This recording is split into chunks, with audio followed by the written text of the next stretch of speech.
Assalamualaikum warahmatullahi wabarakatuh. Selamat siang semua teman-teman. Di sini kita balik lagi ke podcast yang biasa aja ya guys ya. Mungkin kita sapa-sapa dulu aja nih bintang tamu kita berdua. Jadi mungkin dari gua dulu sebagai host. Nama gua Kristio Budi Prayoga, bisa dipanggil Kristio dengan NIM 41522011003. Gua Hotman Jonathan Simanjuntak, biasa dipanggil Jo. NIM gua 41522020283. Kalau dari gua Ardan dengan NIM 41522010172. Langsung aja kali ya. Langsung aja. Mungkin di sini gue lagi resah banget sih guys, maksud tentang permasalahan konflik Gen Z ini nih. Gen Z itu kayak generasi yang sangat problematik menurut gue. Parah emang ya. Mungkin di sini gue ada beberapa pertanyaan dari kalian. Mungkin nanti gue juga bisa tambahin. Gue pengen tahu kalau misalnya kalian di dari generasi Gen Z. Ya gue kebetulan juga Gen Z juga ya. Iya, sama kita kan. Sama-sama Gen Z ya. Ya kita masuk di segmen pertama guys, permasalahan Gen Z di dunia digital. Oke. Pertama, banyak nih Gen Z yang suka oversharing di media sosial. Misalnya kayak posting-posting hal pribadi tanpa pikir panjang. Menurut kamu apa bahayanya dan bagaimana cara menghindari hal itu? Misalkan kayak dia ini kayak galau dikit ngepost, atau juga kayak ngepost hal pribadi. Menurut Kalau gua sih kayak pandangan gua tuh sebenarnya bahaya banget ya. Soalnya kayak informasi kita bisa diketahui orang. Terus misalnya kayak alamat rumah atau data-data seperti nomor telepon atau segala macam data orang tuh juga bisa jadi diketahui orang. Iya. Sebelum itu kayak post dulu sih, sebelum mau ngepost kayak tanya ke diri kayak ini perlu nggak sih? Jangan dikit-dikit ada masalah ngepost. Kalau menurut lu dan gimana sih itu? Kalau dari gua nih ya, kalau permasalahan Gen Z yang terlalu overshare ya. Sebenarnya kan overshare tuh baik ya, kita bisa menggunakan lah media sosial tuh buat ngepost yang pencapaian kita, self reward kita lah. Tapi kan pergunakanlah medsos itu dengan baik lah. Kan ada yang ngepost yang tidak senonoh lah, bisa lah kita atur-atur. Jadi pesan buat Gen Z, buat pertanyaan pertama ini, buat lebih bijak lah dalam menggunakan medsos. Kalau misalkan menurut gue ya, bicara tentang media sosial, di media sosial tuh misalnya kita ambil contoh Instagram, di situ banyak kayak Gen Z itu kayak nyantumin di bio mereka itu kayak Jakarta, Tangerang lah, umur mereka lah, zodiak lah. Itu menurut gue salah satu hal yang menurut gue tuh nggak usah diposting karena itu bersifat pribadi juga kan. Iya. Nah menurut kalian gimana tuh tentang hal kayak gitu? Ya kalau gitu emang ada wajarnya, kadang emang ada yang suka nggak wajar sih. Entah itu suka ada yang ngasih sedikit berita hoax lah, kayak cuma nggak ada bacaan apa di depan, cuma ada bendera Indonesia sama bendera Amerika yang seakan-akan tuh dia keturunan Belanda dan Indonesia, padahal kan emang nggak kayak gitu beritanya. Tapi emang resah banget ya. Nah menurut gue juga, gue tambahin Ardan, banyak dari Gen Z nih biasanya kayak jaksel gitu. Mereka tuh kayak di highlights-nya di Instagram itu kayak ada bendera Indonesia, Thailand lah, atau enggak Italia, Amerika segala macam. Itu tuh dia tuh cuma bolak-balik Indonesia Amerika doang. Itu juga dia bolak-balik itu karena kuliah dibiayain bapaknya. Iya, dari menurut itu gue kayak gitu. Menurut gue jangan terlalu oversharing lah. Walaupun kayak informasi sekecil itu sih menurut gue tuh tetap bahaya banget sih, walaupun cuman sekedar nama kota ada atau apa sih, kayak ya itu bisa mengundang scam sih.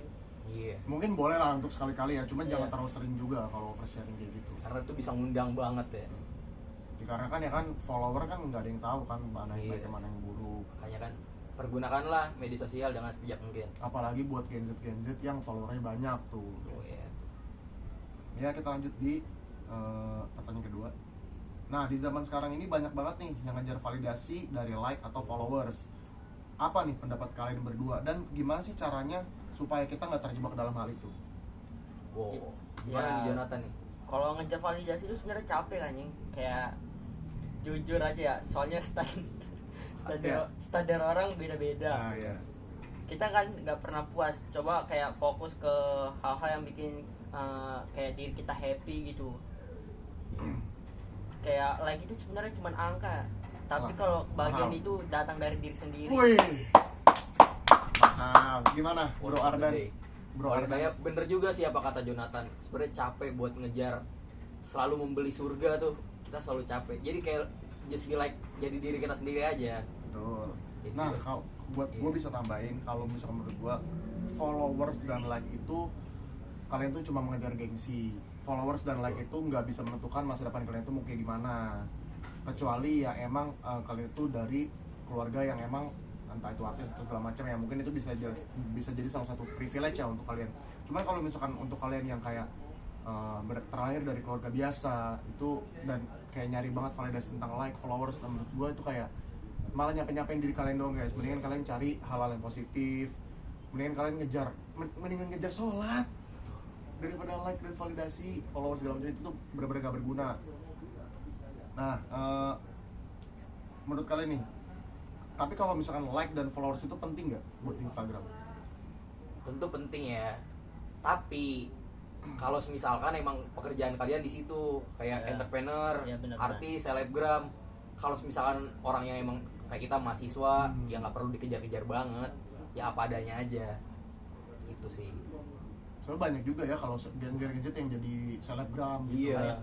Banyak. Sebenarnya ada sisi positif juga kalau dari likes dan followers gitu. Itu mungkin ada beberapa brand yang ingin paid promote ke kalian itu juga bisa. Iya. Cuma kan balik lagi ke kualitas diri kalian.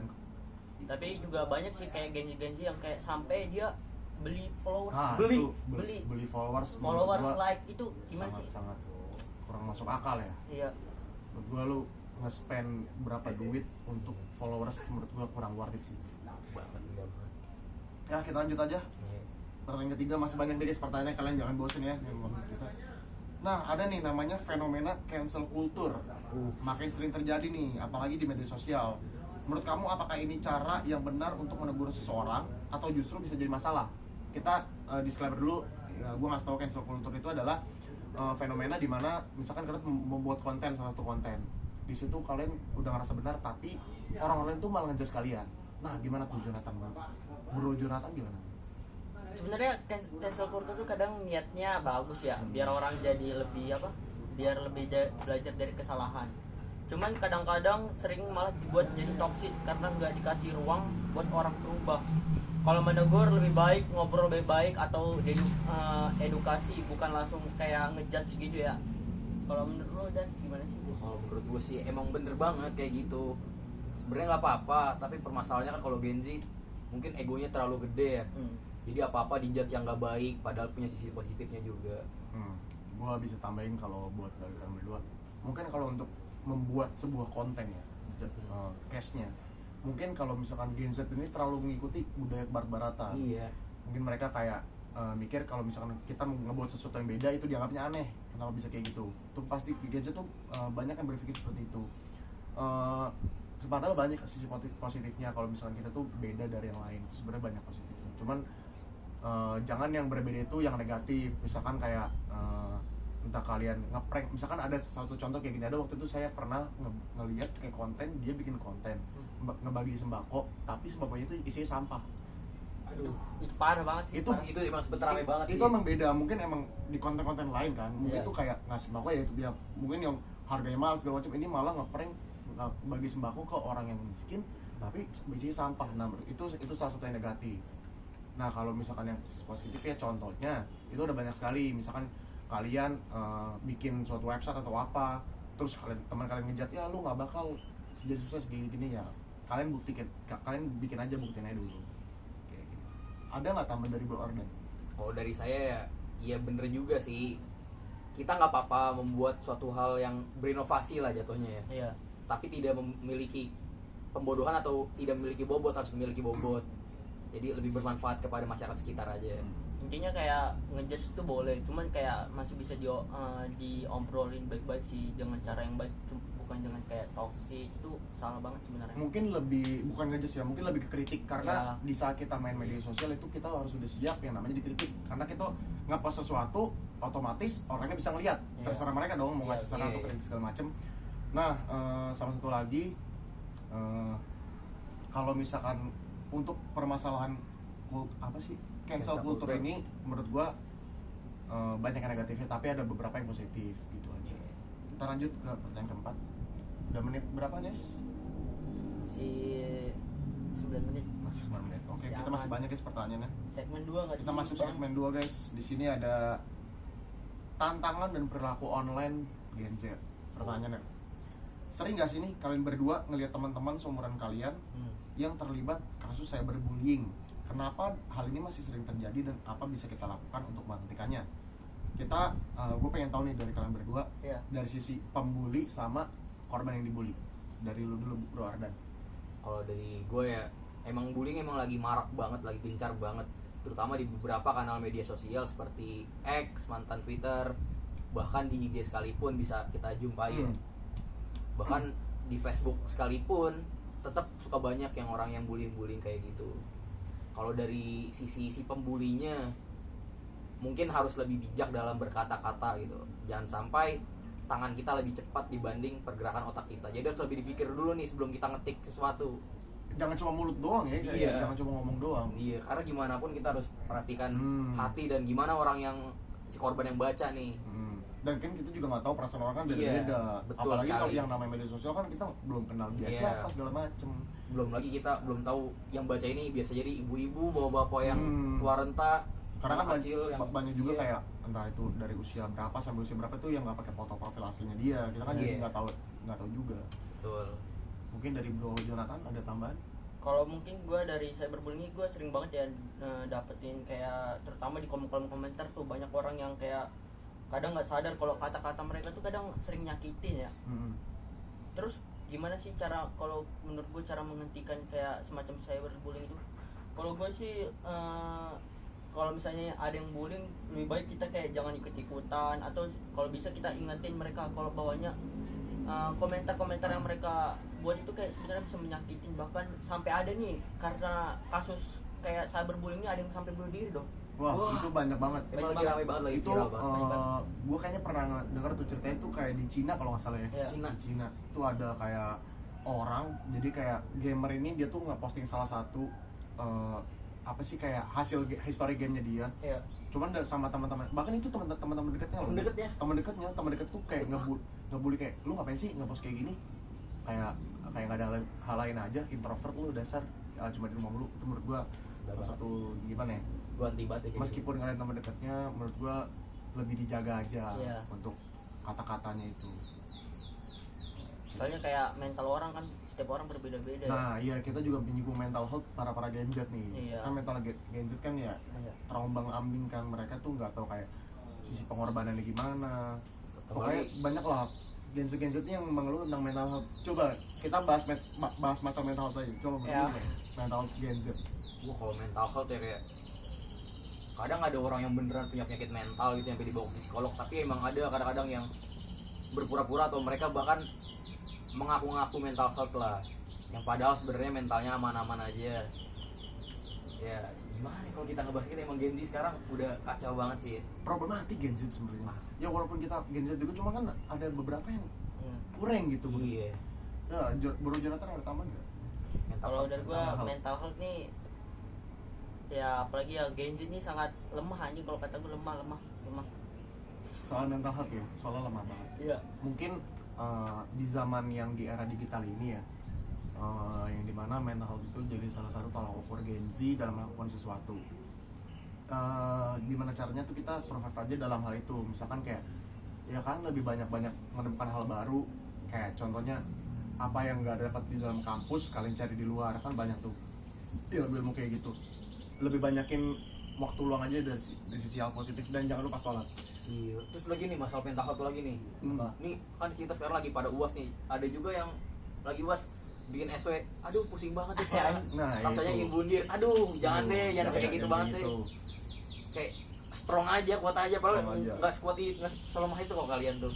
Mau sesusah apapun soal UASnya, kalau kalian berusaha dan kalian pengen tahu lah. Pokoknya kalau misalkan kalian ada timbulin rasa ingin tahu di dalam hati kalian, itu pasti kalian bisa. Gitu. Ya, kita lanjut ke pertanyaan berikutnya. Masih di segmen 2. Gen Z ini dikenal dengan sebagai generasi yang selalu online. Menurut kamu, apakah ini sehat atau justru berisiko untuk kesehatan mental? Pembahasannya lumayan berat nih.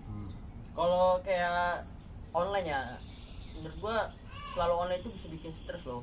Apalagi kalau kebanyakan compare hidup kita sama orang lain. Betul. Penting sih buat offline sesekali, kayak sama keluarga itu penting banget, Cok. Nikmatin dunia nyata, jangan sampai kayak gadget tuh ngusahain diri kita sih.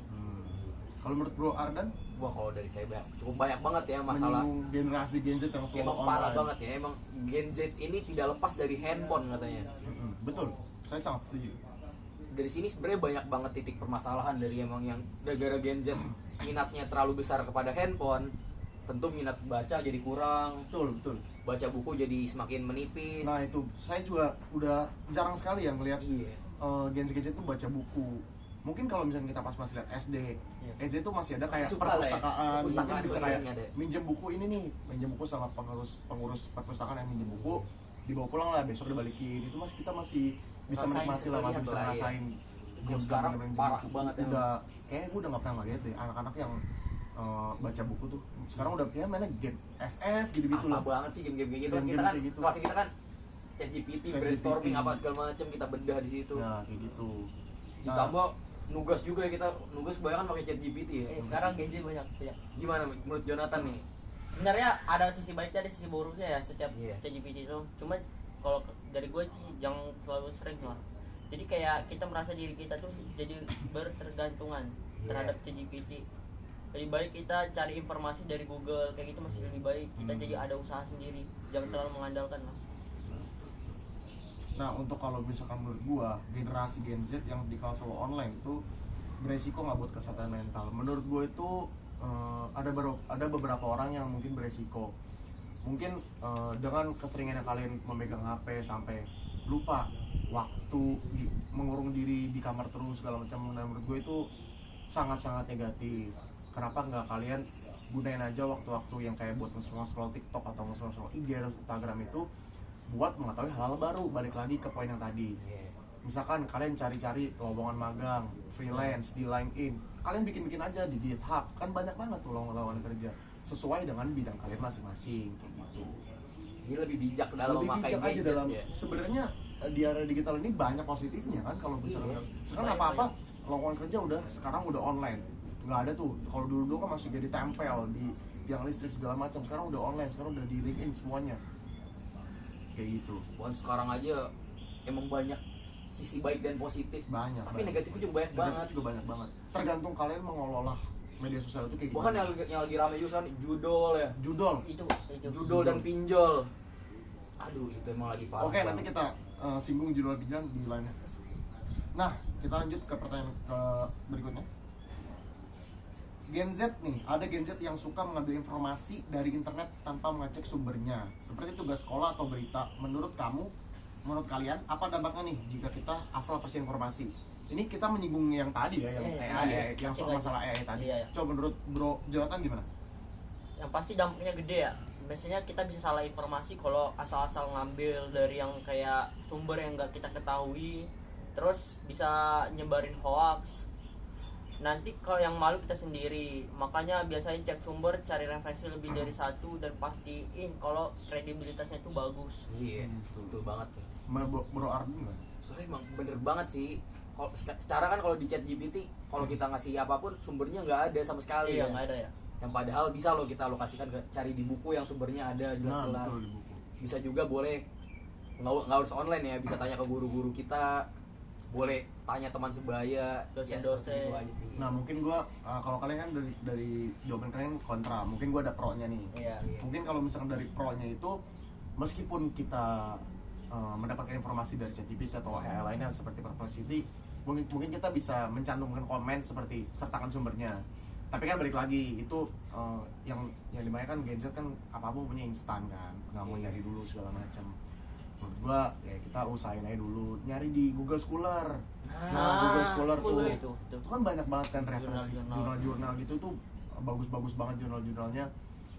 Dan biasanya tugas-tugas kuliah atau sekolah pun dari guru-guru atau dosen-dosen tercinta kita kan pun pasti sudah tahu ya yang mana tulisan ChatGPT, mana tulisan mana yang bukan. Karena emang ketara sekali. Karena bener-bener ketara banget. Iya, mau kalian apa namanya, Dibuat bahasa lain. dibuat bahasa seperti humanize atau segala macam, di kuil buat segala macam, itu pasti tetap ketahuan sama dosen. Karena dosen dan guru-guru pun sudah memakai aplikasi tersebut. Iya.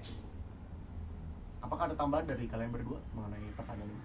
Kalau menurut gue sih udah cukup ya, dengan resahnya terhadap orang yang asal-asal ngambil, asal-asal nyomot itu menurut gue itu jangan asal-asal ngambil, cek dulu sumbernya, pastiin kalau itu memang datanya benar. Kalau dari gue sih emang udah parah banget ya, itu kayak miskin kreativitas. Itu Iya, benar-benar itu. gara-gara itu tuh kita jadi kurang kritis juga, apa-apa kan lihat ChatGPT, apa-apa nanya sumbernya nggak ada. Ditambah kalau kita bisa mikir jauh kan, otaknya jadi lebih terpakai buat berpikir ya. Mungkin kayak nongkrong sama teman-teman, mungkin Itu lebih penting, itu lebih bagus juga, kayak nanya teman atau ini gimana, mungkin kan Iya. bisa dari dia gitu, Kayak punya pandangan baru, pandangan ngebuka baru. Nah itu kan setiap orang Iya. kan pandangannya beda-beda, Sudut pandang yang lebih orang jauh beda-beda. juga. Betul. Apapun lah itu, kayak tugas kuliah atau segala macam lah, bisa lah ditanya-tanyain ke temannya dulu. Oke, kita masuk ke segmen ketiga. Di sini udah solusi untuk masalah Gen Z nih. Nah, menurut kalian ini gimana sih caranya kita bisa lebih bijak menggunakan media sosial tanpa merusak hubungan atau nama baik kita sendiri? Kalau dari gue ya, pertama tuh sebelum ngepost sebaiknya kita pikir dulu. Kalau jangan asal komen atau nge-share kalau lagi emosi. Juga hargai kayak privasi orang lain. Jangan posting hal yang bikin mereka nggak nyaman. Kayak karena kalau kita asal ngepost atau kayak buat privasi orang nggak nyaman itu kayak mereka merasa risih nggak sih kalau kayak gitu. Bro Ardan gimana? Oh, dari saya hampir sama ya. Ya lebih bijak lah dalam menggunakan sosial media, lebih bijak lah dalam menggunakan handphone, dan lebih aware terhadap lingkungan sekitar kita. Padahal kan emang bener kan, bisa loh kita ngobrol bareng temen di online, tapi kan lebih baik, lebih seru juga kita ngobrol langsung secara tatap mata. Mungkin kalau misalnya dari gua, sisi pro-nya dari ini, mungkin kalian bisa aja ngundang pesai war di sosial media, misalkan itu entah di TikTok Ramai. atau di Instagram misalkan, tapi dengan case, contohnya misalkan kayak kalian ngebahas sesuatu, misalkan kayak klub bola nih, misalkan kita ambil contoh klub bola aja. Misalkan ada klub Barcelona ataupun Real Madrid, di situ kalian bisa ejek satu sama lain lah, tim-tim lain. Mungkin itu di situ kalian bisa mengekspresikan tentang kesetiaan kalian di fans klub bola itu. Mungkin bisa adu debat lah segala macam, itu kan nggak positif nggak negatif, itu kan netral gitu kan. Di situ masih bisa. Cuman kalau misalkan yang negatifnya, mungkin misalkan ada suatu konten yang positif tapi kalian komennya malah negatif, di situ kalian pasti banyak netizen juga yang nge-reply komen-komen kalian.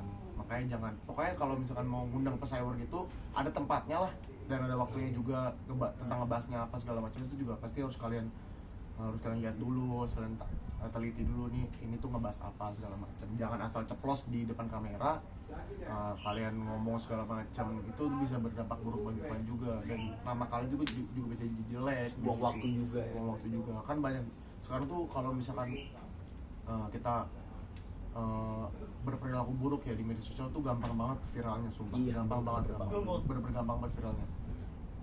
Mungkin jangan jangan ambil contoh case juga, misalkan kalian kayak tawuran atau segala macam itu, dan ada video dengan muka kalian itu terekspos di media sosial tuh, udah mencerang nama baik banget. Itu udah buruk di mata keluarga, sekolah, aparat hukum segala macam, itu tuh udah bener-bener buruk banget. Apalagi sampai ya prostitusi segala macam, pembunuhan, jangan segala macam, jangan kayak gitu. Sampai Judul Genji juga banyak sekarang kena judul itu, Pak. Judul. Ini Coba kita bahas judul coba. dari Bro Ardan dulu gimana nih permasalahan judul? Kalau dari Judul perjudolan dulu, judul dulu. Kalau dari perjudolan yang emang lagi bahaya banget lah Gen Z zaman sekarang. Kalau dari saya yang emang udah semakin parah dari judul. Bahkan kalau kita ngeliat di data statistik ya, Indonesia itu masuk ke 10 besar urutan koruptor terbesar. Dan judul ini mungkin bisa jadi benih-benihnya. Benih-benihnya. Bisa lah kita hentikan stop judul ini dan lakukan kegiatan yang lebih positif lah.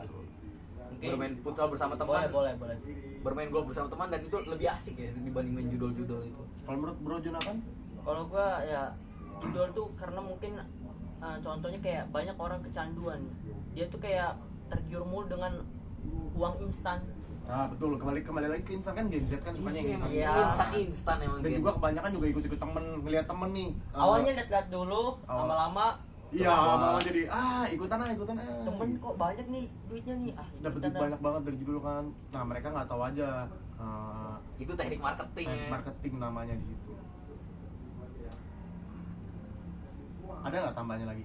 permasalahan judul ini? Sebenarnya judul tuh mungkin nampak menarik ya di permukaan, tapi kayak dampaknya sangat merusak. Jadi kesadaran untuk menghindari perlu ditanamkan sejak dini. Betul. Nah, itu perlunya. Apalagi kayak judul tuh sebenarnya juga informasi kita bisa keambil juga. Soalnya kan kita kan masukin input data-data. sebelumnya tuh sebelum kita membuat akun tuh kita tuh disuruh input nomor telepon, Iya. terus untuk KTP juga ada. untuk KTP, untuk depositnya kan kita juga ngasih nomor rekening segala macam, itu bisa bocor juga data kalian di situ. Nah mungkin kalau misalkan kalian yang sering dapat SMS judul, Iya. mungkin kalian pernah daftar di situ judul, atau teman kalian pernah pakai nomor kalian di situ. Dan bukan judul aja ya, bahkan judul ini bisa kayak geser ke pinjol. Nah itu juga Bahkan ada yang sampai gade rumah. nah itu sertifikat, sangat-sangat itu buruk. parah. Menurut Bro Arden gimana dengan Pinjol. fenomena yang Ini sangat-sangat udah buruk semakin ini? parah. Pinjol, Indonesia krisis kejujuran dan krisis banget deh. sangat krisis. Gimana kita cara menanggulanginya? Coba gimana Bro Arden? Saya pengen tahu. Kalau dari saya nih ya, yang pertama karena kita udah memahami sisi buruknya dari pinjol dan judul ini, langkah pertama kita ingatkan kawan teman sebayat kita, Benar. keluarga kita bahwasannya hal itu sangat tidak baik ya, dan Betul. bahwasannya lebih baik mengupgrade value diri kita untuk mencari lapangan kerja yang lebih luas. Itu kalau dari saya. Kalau dari Bro Jonathan gimana nih Bro? Sebenarnya kayak pinjol itu kayak ya sama seperti judul tadi ya. Awalnya dari judul, lama-lama kayak dia butuh duit banget, ya udah dia pinjol dengan bunga yang sangat tinggi. Apalagi itu kan kita harus kayak data kita juga kita kasih ke mereka, kayak kita harus foto KTP gitu. Segala Itu macam ya. bahaya banget. Dan itu sama seperti sifat judul, sifat ini ya, Gen Z yang selalu memamerkan Iya, Ya, oversharing. overshare. Nah, Ya, kalau kayak dia pengen beli-beli barang mewah nih, nggak ada duit, ya dia bisa pinjol. Iya. Kayak gengsi, balik lagi gengsi. nah, gengsi, makanya kalau pesan dari gua, kalau kalian pesan mah nanti aja. Mungkin kalau misalkan dari gua, kalau misalkan untuk judul ini ya, judul nih sangat-sangat apa ya, buruk banget kalau di mata gua. Judul kalian deposit misalkan 50.000, kalian cuma punya uang 50.000, kalian depositkan ke judul, kalah kalian nanti pinjol lagi, bahkan lebih parah minjem ke teman dan gak dibayar. Aduh, itu parah Banyak banget. banget kayak itu. gitu. Gua sering banget nemuin hal Emang Gen Z itu parah banget Gen Z. problematik banget. Parah banget. Makanya tuh kalian jangan suka hal-hal yang instan, karena tuh suatu hasil tuh dilihat dari prosesnya. Makanya proses itu tidak akan mengkhianati hasil. Proses kalian tentang mencari ilmu ataupun kerja segala macam itu tuh pasti bakal ada hasilnya kok. Jangan suka yang instan-instan kayak gitu. Gen Z itu emang identik dengan instan, dan instan itu butuhnya tuh uang itu untuk membeli gengsi. Gengsi, validasi, instan, itu permasalahan Gen Z itu cuma 3.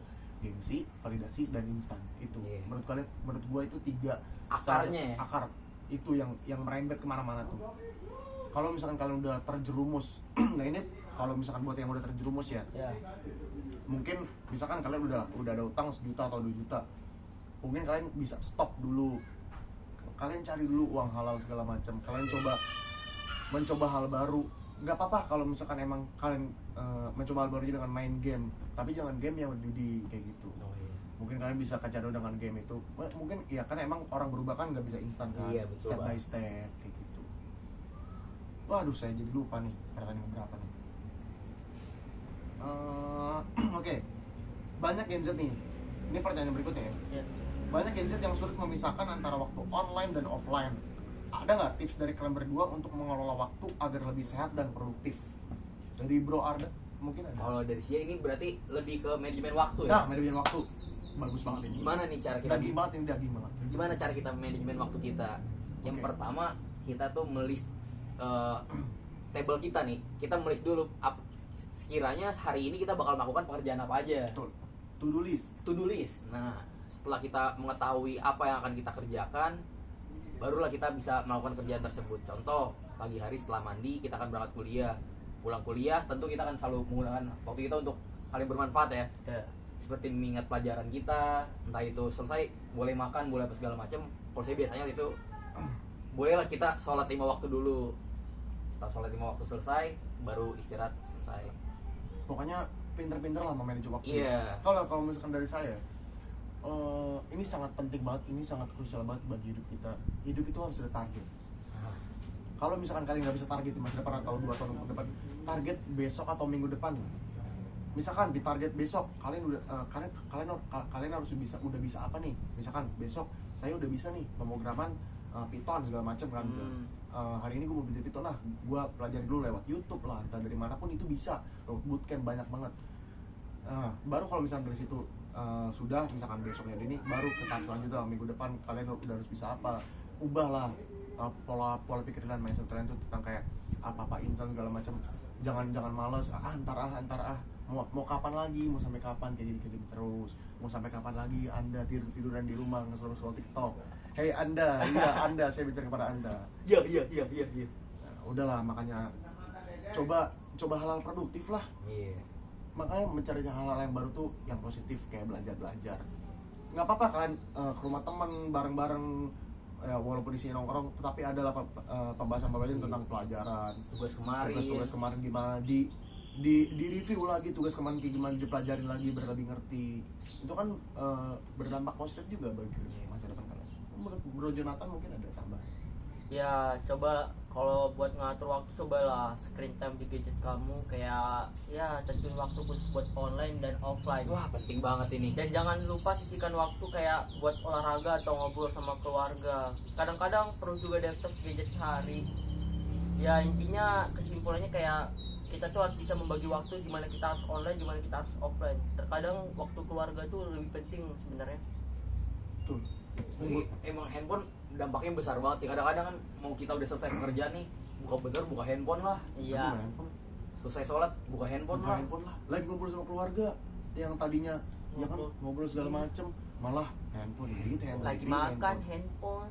Scroll lagi. Bangun tidur juga. Nah, untuk kita lanjut ke pertanyaan sebelumnya. Selanjutnya.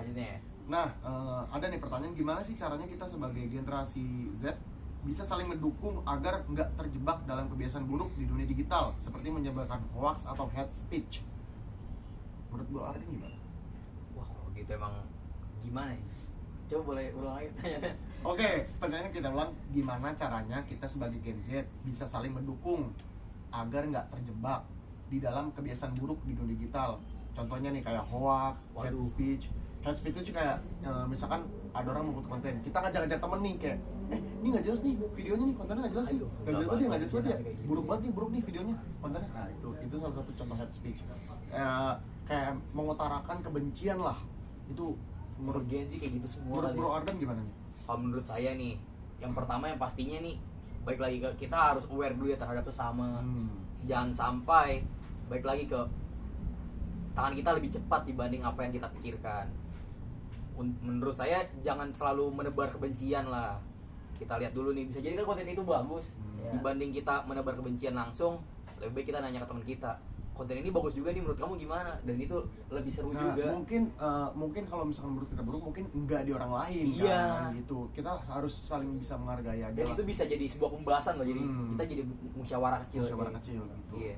Dan menambahkan wawasan dan pandangan yang baru. Nah, kalau misalkan untuk masalah hoax nih gimana nih, Bro Ardan? Kalau misalkan ada nih, mungkin banyak ya, kalau misalkan dari kalian kalau bisa lihat di Instagram atau TikTok banyak akun-akun lembaga, dan itu tuh yang memanage tuh Gen Z, kayak mungkin kayak info ada terkini, info Jakarta segala macam, itu tuh ternyata yang memanage Gen Z dan menyebabkan hoax. Gimana tuh menurut Bro Ardan? Kalau menurut saya nih yang pertama tuh jangan mudah termakan hoax, jangan mudah percaya dulu. Kita lihat dulu sumbernya terpercaya atau tidak. Atau bisa jadi di kanal laman berita ini ada info kayak gini, tapi di halaman berita yang lainnya tidak seperti itu. Nah, jadi make sure dulu. Nah itu makanya justru kan jangan apa-apa AI. Iya. Kita bisa, misalkan kita ada berita nih, kita nggak tahu nih ini hoax atau enggak.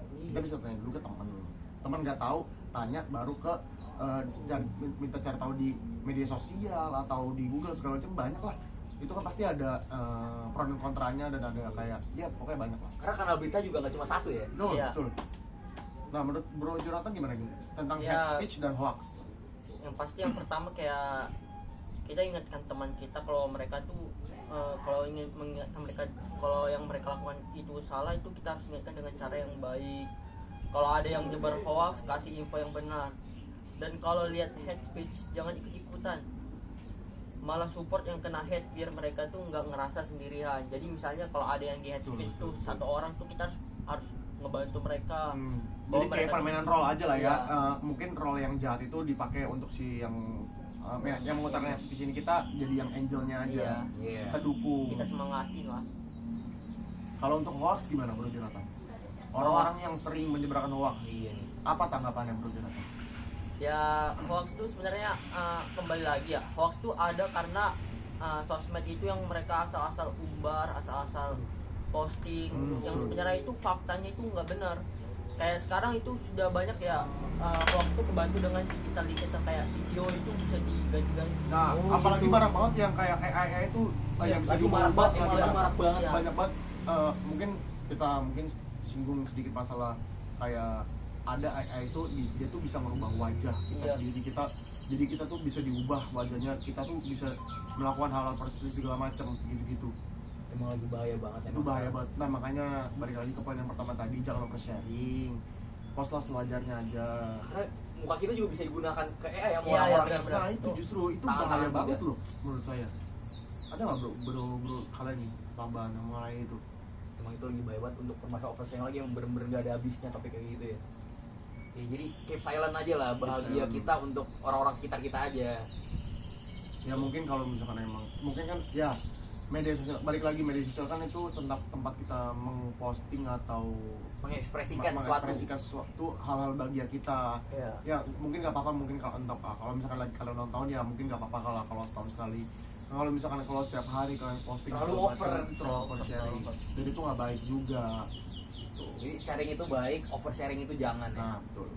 Nah, oke, kita lanjut ke pertanyaan selanjutnya. Oke, sekarang kita udah di segmen 4 ya guys ya. Di sini, nah kalau misalkan kalian nih ngelihat teman kalian yang suka melanggar etika digital, seperti mengambil konten orang lain tanpa izin, apakah kalian berdua akan mau menegur? Kalau iya, bagaimana caranya melakukannya? Kalau gue sih yang pasti gue tegur ya, mungkin, tapi gue negur dengan cara kayak yang kembali tadi, gue negur tuh dengan cara yang baik.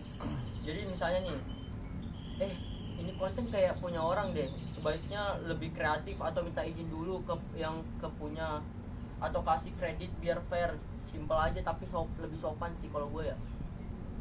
Kalau misalkan Bro Arden? Kalau dari gua sebenarnya itu tergantung ya, ada pro dan kontranya. Iya. Itu gue sangat ngedukung hal itu kalau misalkan ketika ada berita kabar yang baik, kayak contoh Indonesia ini ada lomba badminton yang juara pertama, kita nggak apa-apa sharing tentang hal itu. Yang tidak boleh adalah ketika kita sharing suatu hal yang memiliki hak cipta. Nah, betul. Kayak contoh ada foto keluarga orang, kita share buat jadi bahan berita kita. Nah, itu nggak boleh. Itu harus Iya, izin dulu nggak sih? Iya, makanya kita harus ada metodenya. Harus izin baik-baik kepada yang punya foto, yang punya karya tersebut. Atau bisa jadi lukisan seseorang. Asal kita foto aja, asal kita klaim itu gambar milik kita. Iya. Misalkan, nah ini di TikTok nih, di aplikasi TikTok ini sering banget nih ada kayak orang tuh nyuri video TikTok orang lain kayak gitu tuh. Kayak misalkan contoh ada kayak dia tuh ngebuat video editor, misalkan editor dia kayak ngedit segala macem, nah itu tuh diambil sama orang lain. Itu menurut gua sangat-sangat Padahal itu bukan karyanya. nah, iya. balik lagi ke situ. Kalau misalkan emang Itu kan menyinggung, juga udah ada hukumnya kan. nah melanggar, menurut gua kalau misalkan mengambil konten orang lain itu menurut gua nggak baik lah. Kalau misalkan emang kalian nggak bisa seperti dia, ya belajar, makanya kayak gitu. Itulah salah satu contoh ada target dalam hidup. Nah, Misalkan kalian ngeliat nih salah satu konten yang menarik banget, kalian pengen banget nih bisa kayak dia, makanya kalian lah belajar. Kalian bisa nanya ke dianya, misalkan gimana sih caranya kayak ini stepnya, makanya belajar dari awal agar bisa seperti dia, mungkin bisa melebihi kayak gitu.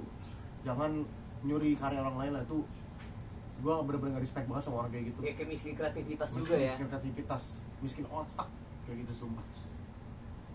Oke, pertanyaan terakhir nih, pesan dan pesan kalian yang mungkin belum sadar bahwa perilaku Gen Z ini di dunia digital ini bisa dampak besar di masa depan, baik karir maupun kehidupan sosial.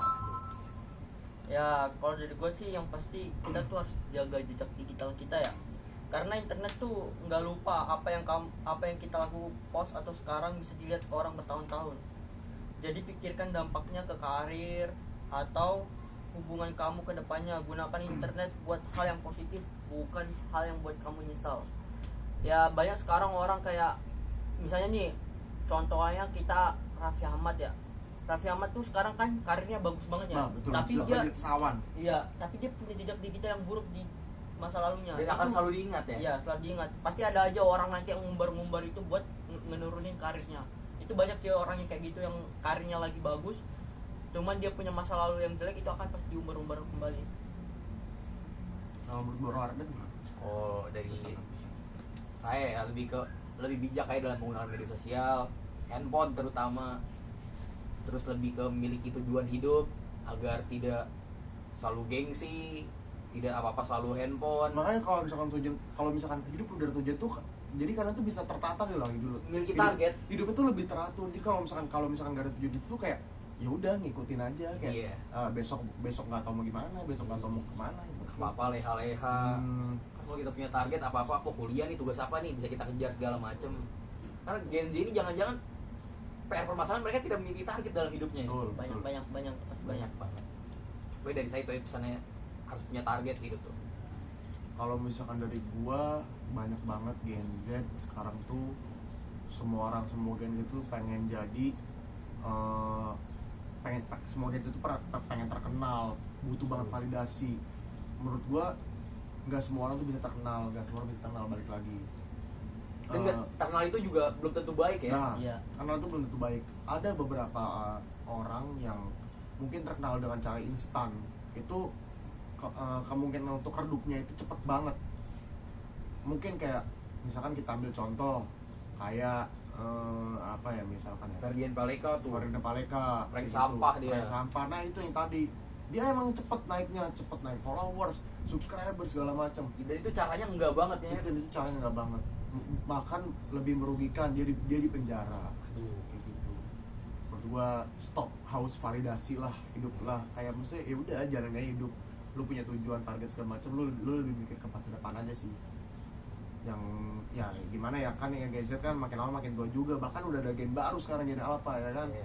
Mungkin Gen Z sekarang udah bisa mikir loh untuk masalah kedepannya gimana. Lebih banyak aja kayak nyari relasi. Nah, penting tuh banget itu nyari relasi. Kita yang singgung kita masalah tadi tentang belajar, nyari ilmu di luar sekolah atau kampus. Salah satu yang penting itu adalah relasi. Iya. Relasi ini tuh menyinggung masalah karir dan sosial itu sangat-sangat penting, karena di Indonesia ini walaupun kalian itu udah banyak pengalaman segala macam, ada kemungkinan besar kemungkinan kecil tuh kalian bakal kalah sama orang dalam. Nah, iya. Gitu. Itu relasi Makanya yang penting relasi itu penting banget. Makanya kalian tuh Peluang kerja. banyak-banyakin relasi, jangan di kamar terus, jangan di rumah terus, scroll IG, berbaurlah sama orang-orang baru. Jangan takut buka obrolan sama orang baru, pokoknya kayak gitu. Apapun yang kalian nggak tahu, tanya aja, nggak apa-apa, jangan takut salah lah. Pokoknya kalau misalkan kalian salah tuh Wajar wajar sih. juga. Yang namanya orang belajar, yang masa bersalahin kan nggak Iya, lucu. manusia bukan nabi. Manusia. Nah, kalau misalkan menyinggung relasi nih, menurut Bro Jonathan gimana? Relasi penting gak sih? penting banget. Apalagi ya kayak contohnya sebenarnya kayak gue ya, gue tuh orangnya introvert. Jadi kayak apa-apa di kamar mulu, pendiam. Tapi setelah gue kenal kayak yang pentingnya relasi itu, kayak lu bisa kayak banyak kenalan lah, lebih banyak kenalan. Jadi oh ini si ini kemarin gue kayak gini-gini. Wah, itu kayak berguna banget buat diri kita, apalagi dalam mencari kerja ya. Itu Nah, kalau buat relasi nih dalam mencari peluang kerja, menurut Bro Jonathan pernah nggak ada contohnya nggak dari Bro Jonathan sendiri? pernah contohnya kayak misalnya nih kemarin pas gua lagi nyantai, terus tiba-tiba gua ada teman gua yang nawarin kayak lu mau nggak lu mau nggak Gak mau Bro Jonathan, keluarin aja. Mau Gue nggak? juga mau tahu soalnya. lu mau nggak kerja di dapur Solo kemarin. Wah, kalau bantu ngapain lu kerja ya Bro Jonathan? Itu kemarin kerjanya kayak kita packing makanan, terus ya gitu. Nah, meskipun Iya.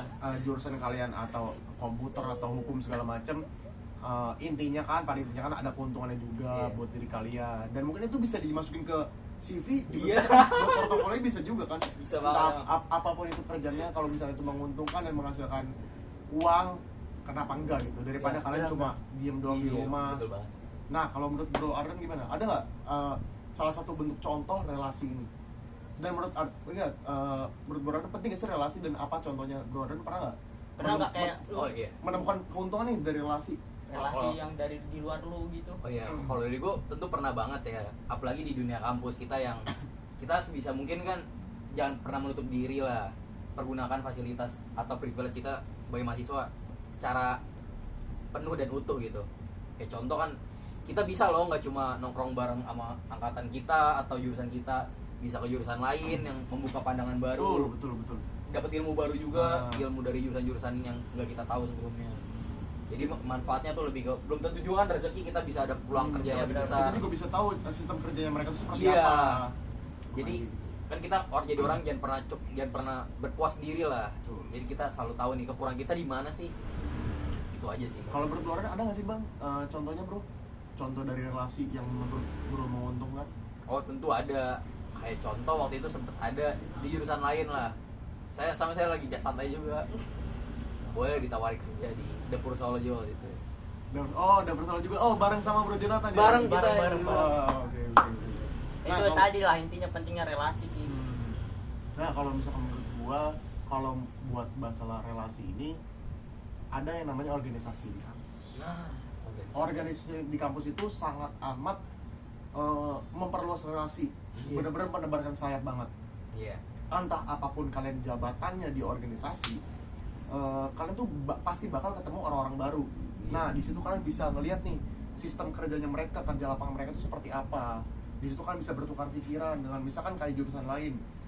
Jurusan lain bikin program kerja apa, jurusan kita bikin program kerja apa. Di situ kita bisa bertukar pikiran, kita bisa brainstorming tentang kayak kita bisa tahu kita mereka kerja kayak gimana, dan kita bisa menerapkan itu di proker kita. Nah. Seperti itu. Menurut gue berorganisasi sangat penting, dan bahkan kemarin pun gue ada contoh kayak ada teman gue, dia tuh melamar pekerjaan kan. Ya. Di situ dia nggak ada pengalaman pekerjaan apapun, sama sekali nggak pernah kerja. Dia pengen magang di situ, tapi dia ada pengalaman organisasi. Di situ dia menjabat sebagai sekretaris dari sekretaris dari himpunan di universitas ada di pokoknya di Malang di situ. Di situ dari pihak atasannya pun kayak, oh kamu pernah ya ngikut organisasi kayak gini. Oh jadi nih kamu saya kasih kerja yang sesuai yang pernah kamu lakuin seperti sekretaris kayak gitu. Oh, iya. Nah itu jadi salah satu contoh pentingnya berorganisasi, karena di berorganisasi pun bisa masuk ke portofolio kalian di CV kayak gitu. Apalagi kalau misalnya kalian menjadi ketua atau wakil ketua dari organisasi tersebut, itu sangat banyak benefitnya kayak gitu. Nah kalau dari Bro Jonathan, penting nggak sih bang berorganisasi? Penting banget. Kembali lagi ya, organisasi itu kan kayak kita bisa dapat kawan baru, relasi baru, informasi baru. Bahkan dalam organisasi itu bisa dijadiin kayak yang Bro Christian bilang tadi, buat kerjaan, buat magang itu penting banget. Apalagi kayak nambah-nambah CV atau portofolio itu penting banget ya. Apalagi kayak organisasi itu kita jadi tahu nih, oh ternyata di dunia kerja itu gini ya. Oh ternyata kayak berinteraksi atau kerja kelompok itu gini ya. Apa sih namanya, teamwork itu Teamwork kayak, makes the dream work kayak gitu. Iya. Nah kalau dari Bro Ardan, menurut Bro Ardan berorganisasi itu penting nggak sih bang? Apa dan berorganisasi itu menyangkut nggak kayak untuk memanage waktu? Wah tentu ya. Yang pertama tuh organisasi itu penting banget. Nah dimana diri kita yang sebagai siswa atau mahasiswa, ditambah ini nyambung banget ke Gen Z yang sekarang nih, yang apa-apa pengennya instan. Nah itu. Nah di organisasi ini kita diajarkan untuk apa-apa bekerja sama dalam tim. Nanti di sini adalah tempat kita untuk menempa diri dalam bekerja sama. Terutama selain bekerja sama dalam tim, public speaking kita juga dilatih Public di situ. speaking itu benar-benar penting banget. Iya. Soalnya kalau misalkan yang saya tahu, saya juga pernah ngalamin di dunia kerja itu atasan-atasan itu menjadi nilai plus kalau Iya. orang yang bisa public speaking, karena orang yang bisa public speaking itu mereka bisa tahu konsekuensi apa yang mereka bakal lakuin gitu. Nah, iya. Mereka tuh bakal bisa berani untuk mengungkapkan sesuatu daripada orang yang cuma kayak menerima ya udahlah nggak apa-apa. Iya. Gue itu sangat sayang aja sih kalau misalkan kayak gitu. Udah berapa menit? udah hampir 50. Ya mungkin tanggung nih 2 menit lagi biar 50 menit lah ya. Iya, Ya, boleh. Pesan-pesan terakhir kali dari Bro Jonathan. kesimpulannya kayak Kesimpulan dari gua ya, sebagai Gen Z itu kita memiliki tanggung jawab yang besar untuk menciptakan lingkungan digital yang lebih sehat. Dengan saling mendukung, mengedukasi dan menjadi contoh yang baik, kita bisa mengurangi kayak kebiasaan buruk seperti hoax dan hate speech. Itu kuncinya adalah empati, komunikasi yang baik dan tekad untuk membuat dunia digital yang tempat lebih menjadi positif bagi semua orang. Bro Ardan gimana nih? Kalau dari gue ya, lebih kebijak dalam menggunakan sosial media, lebih aware juga dengan kepada sekitar, kayak jadilah dirimu sendiri dan tetap capai target-target yang harus kita capai. Kalau misalnya dari gue mungkin kesimpulannya itu pemanfaatan teknologi informasi itu dan komunikasi itu memberikan peluang besar dalam membangun kesadaran tentang etika profesi, khususnya di kalangan generasi Gen Z. Namun strategi ini juga memerlukan pengelolaan yang hati-hati untuk meminimalkan kekurangan seperti risiko keamanan dan tantangan kesenjangan digital. Dengan strategi komunikasi yang terencana, etika profesi di era digital dapat dipromosikan secara efektif. Seperti itu guys.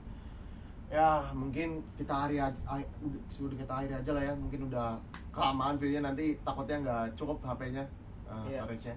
Ya mungkin kita akhiri saja. Saya Kristi Prayoga pamit.